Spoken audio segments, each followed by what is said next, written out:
I remember growing up as a kid, and I would work in the grocery store just as a 5, 6, 7-year-old. Work, we wouldn't call it work, but I was in the grocery store, and every once in a while he would tell me to go get something out of the back. Go, Howard, go get some bananas, or Howard, go get some potatoes, or something. And it was usually always a customer was there, and he would take whatever I gave him and he would put it in the bag.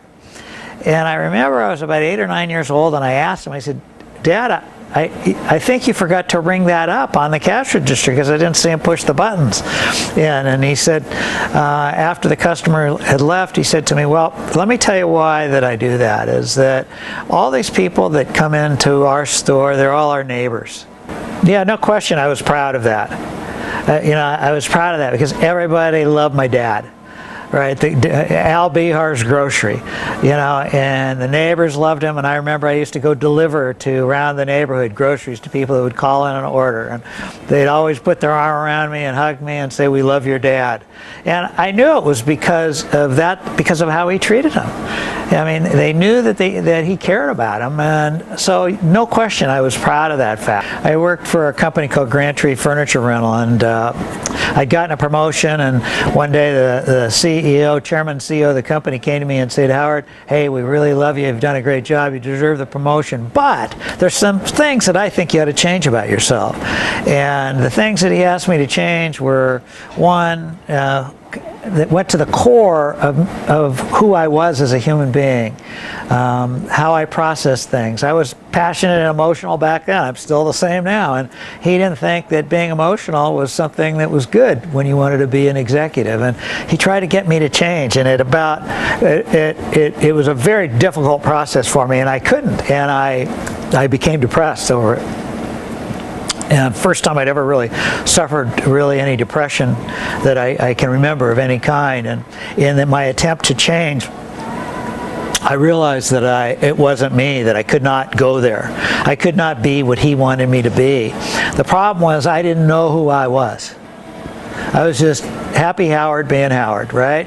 Call me Happy Howie. And when I went through that process, or that time, I decided, okay, I'm not going through this again.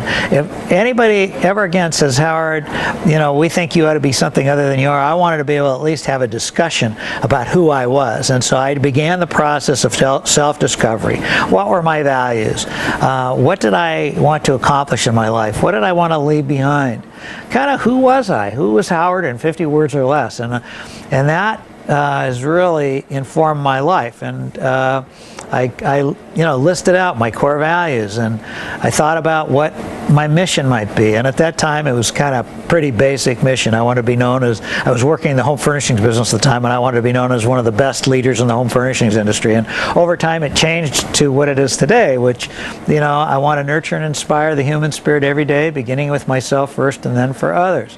So it was that he actually gave me a gift when he put me in that pain, or really it was my response to what he had said. I went through all that pain. I decided that I didn't want to do that again, and so the gift was kind of forcing me to take a look at myself and decide who I was, what I stood for, and that began this journey of figuring out who Howard was and trying to live a life according to Howard. I had made my decision to resign from my job, a job that I had loved only 3 or 4 months before that. And I went home one night and I said to my wife, and she was 2 months away from giving birth to our daughter, Serena, and I said, "I have to quit." We had no money saved. We had no way of really doing anything. And here I was saying I was going to quit my job. And I was trying to escape. I just wanted to get out of it. I just wanted to get away as fast as I could, and the only way I thought I could do that was to quit the job, to get out of there, right? To run, in essence. And I felt guilty. I felt stupid. I felt like I was never going to amount to anything. That I was never going to be a good executive. And then over time, the more I talked with people, and talk with people what I'd gone through, and somebody gave me a book on how to think about yourself. I don't even remember the title anymore, but it was people that were there for me when I needed it, and books that were there, and I started on that little search, and one step led to another. I remember getting this book, and the book basically, it said, first thing we want you to do is look at your core values. What are they? I never thought about what my core values were.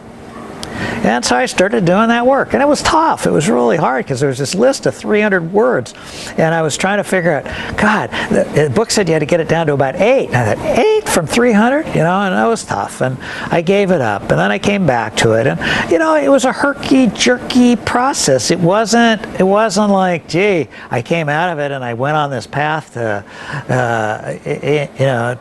being a healthy human being. It's been up, it's been down, and I'm almost 70 years old, and I still work on it. And I still think about it. There's no end to it. When I retired from Starbucks the second time, it really was a struggle for me. It was trying to let go of this place that was dear to me. It wasn't a job. Everything about it, it represented my values, everything that I believed in that place and in the people. And so here I am, not working anymore. I'd come off the board. I was disappointed about some things, whatever it was. It didn't make any difference. And I spiraled. Every night I would go to bed thinking about Starbucks. I'd wake up in the morning thinking about Starbucks.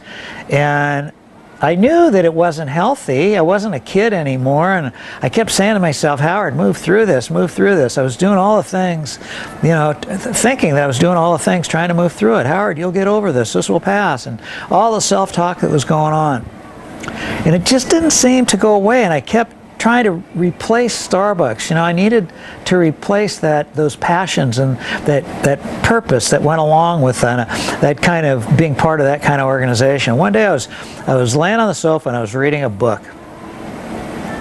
And my thoughts were going in and out of it, and I was kind of chastising myself a little bit, and I just closed my eyes, and I just exhaled deeply, and then into my brain came words. And I'll never forget that time, just laying there, and the words were these: Howard, your life's work is still your life's work. Howard, your life's work is still your life's work. And I heard those words, and I started repeating them to myself, just laying there on the sofa. And for a week, every day, I'd get up and have a little struggle, and I'd start repeating it. I mean, it was like magic. Within about 2 weeks, all of a sudden, doors started opening everywhere. Things that I had been blocking, right? Because I hadn't been able to release. All of a sudden, because I realized, yeah, my life's work is still my life's work. And do I love Starbucks? Did I love that, what we did there and the values that it represented? Yes. But, Starbucks was not me, and I wasn't it, as much as I was a part of it, and it is a part of me. My life's work was my life's work before I went to Starbucks. I have this idea about that we need to see, rather than seeing people as customers or seeing people in their roles of bankers or teachers or authors or whatever, we need to see all people in the context of their humanness, of being a human being. So then when you're dealing with somebody, and whatever the job happens to be, whether you're trying to get a loan for your house or you're a banker trying to make a loan, that you look at everybody through human eyes, through soft eyes. Doesn't mean you're not going to turn them down. It doesn't mean that, I'm not talking about that. But it does mean that you come at it with a caring attitude, with a belief in them as a human being and a belief in yourself as a human being. And that piece of it just requires practice, because we all get caught up in this transaction. We're all in a hurry to get things done. Well, I think it's pretty simple. Look, a performance review ought to be the compilation. Let's assume that make them annual or semi-annual, you make your choice. They're just a compilation of all the conversations that you've had before. And the conversations need to be daily. When you want to work with somebody on helping them to be better or whatever they're doing, it's in the moment. Best learning happens within the moment. And also, there's nothing better when you see somebody doing something right is to tell them in the moment. Why would you wait, till the end of the year, the end of the week? You do it now. So the more that we're in the moment of doing these things, where we're having ongoing dialogue, then when you sit down and you review the year or you review the past 6 months, it's just kind of talking about those things that came up before, not hammering them again, not anything. It's just kind of looking back at your life. It's kind of taking that movie and rewinding it again. And rather than you doing it, it's the person that you're coaching or you're giving the performance review that's doing it. You're asking them, tell me how, give me your last 6 months. How have you done? And they'll rehash the things that you've talked with them about, the things that they've talked about. But I think annual performance reviews in the context of how typical organizations do them are just worthless. They have this old deal, they call it the sandwich. Give them something good, give them something bad, end with something good. Yeah, everybody knows that. This is a trick of the trade. No. What makes good relationships? What makes good marriages?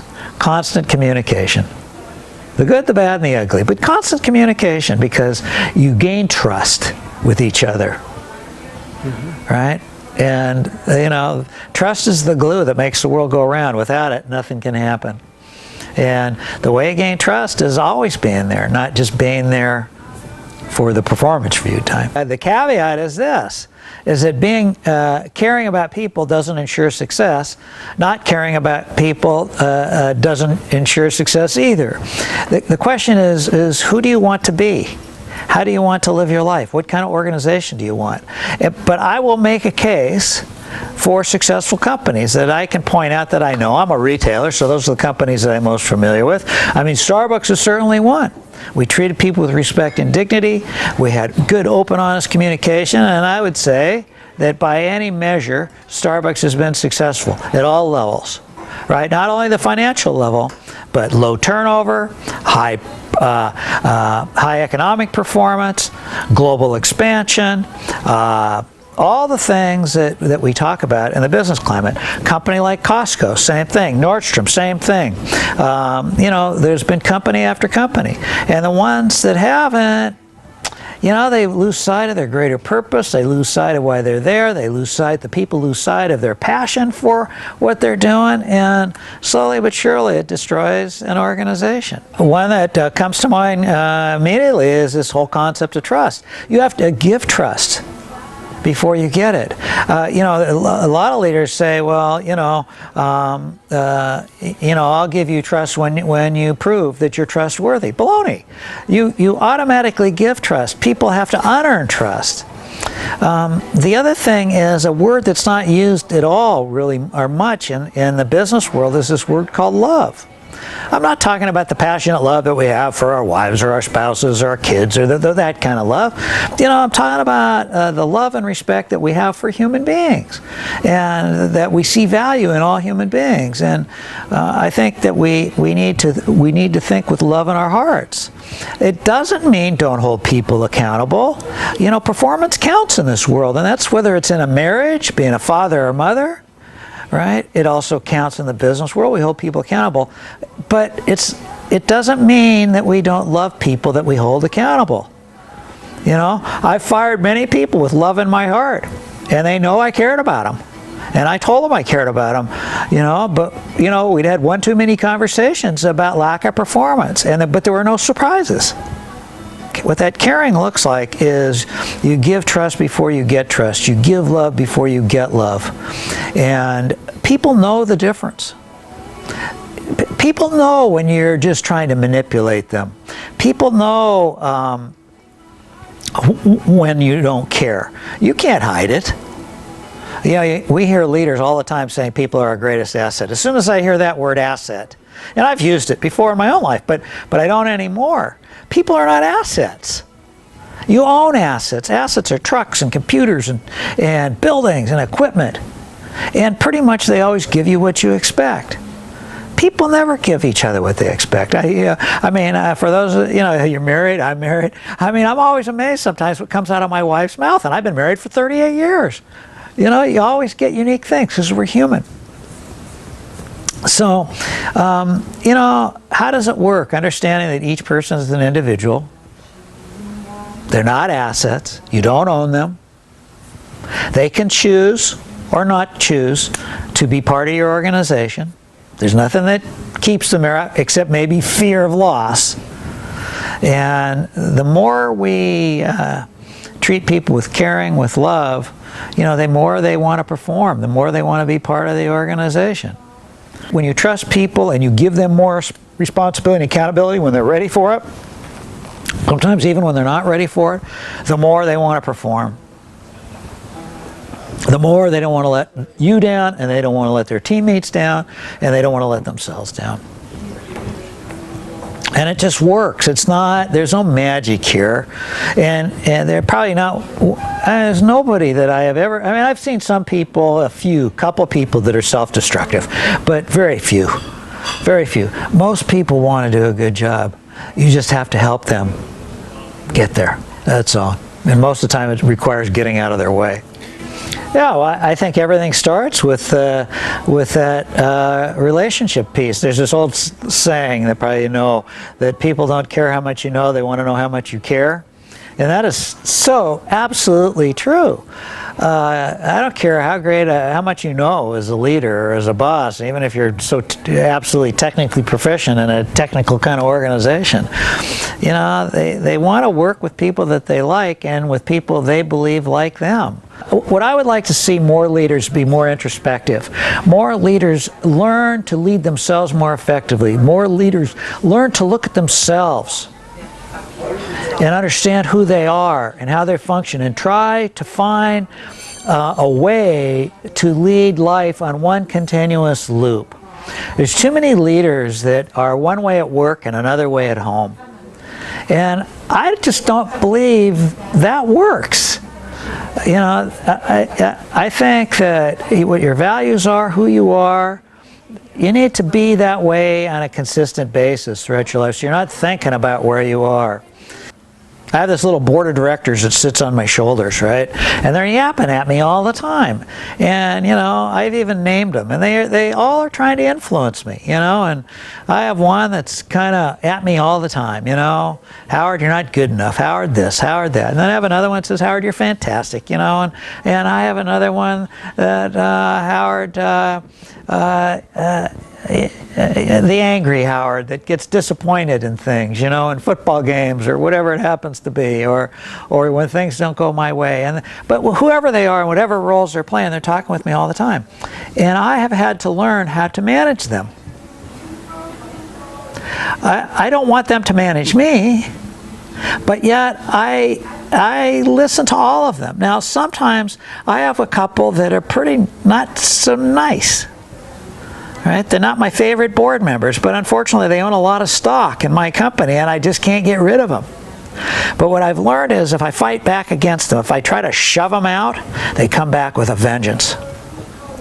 But if I accept them and let them be a part and I say to them, you know, I don't have time to listen to you now, they kind of dissipate. And I try to go to the places that are more emotionally and mentally healthy for me. Results are a compilation of a bunch of actions that are taken. Decisions that are made, all those kinds of things. We can choose to take actions or make decisions in all different ways. So I have this little quote on my office wall. It goes like this: there are no stressful situations, only stressful responses. So I can choose to make my decisions in a stressful way. My numbers are down, so who can I find to blame? Or my numbers are down, I got to go beat up the troops. Right? Or I can choose to take a breath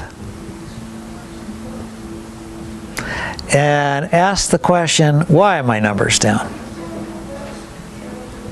What's taking place? Is there something in the marketplace that I don't understand?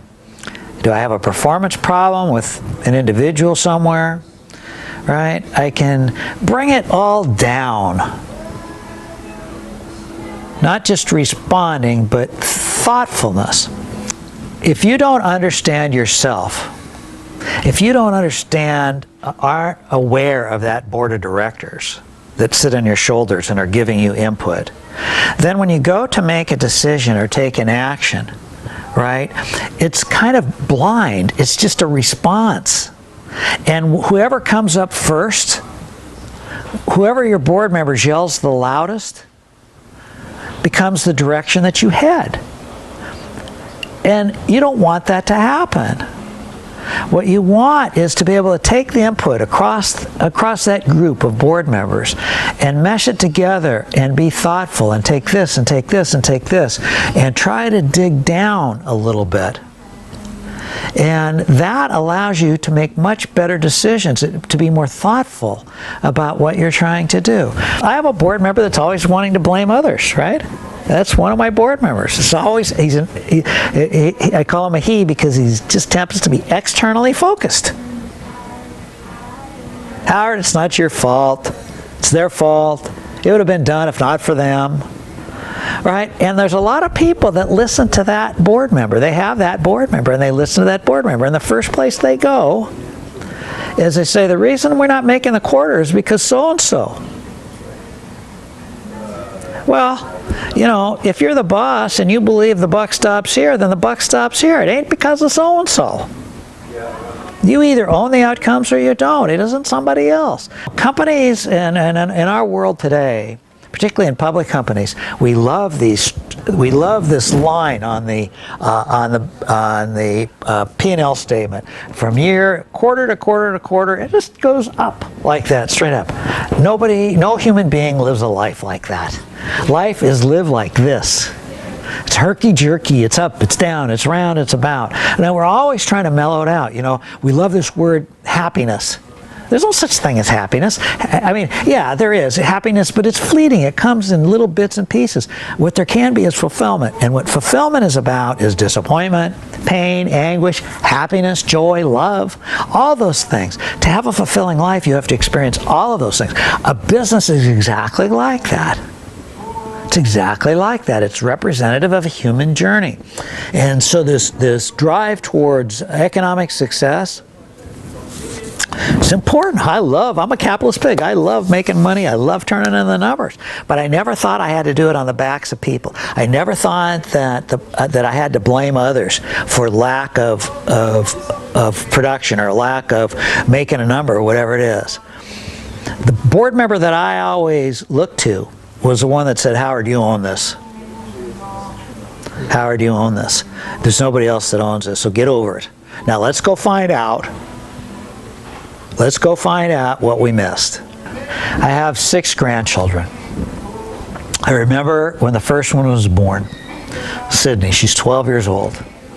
And it's my first grandchild. People would tell me how great it is to have grandchildren, but I didn't know. You know, you don't know it till you experience yourself. And I remember the day she was born, and I went into the room where my daughter-in-law was, and she was holding the baby, and I said, can I hold her? And I wanted to be the first one to hold Sydney.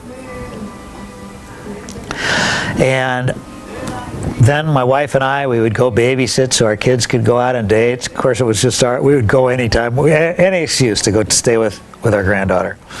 And I remember holding her in my arms when she was trying to go to sleep, and she was a little colicky, and so I would turn her over on her belly, and I would have my hand on her tummy and rub her tummy, and then, you know, she wanted to suck on something, so I'd put my finger, after I washed my hands, a finger in her mouth.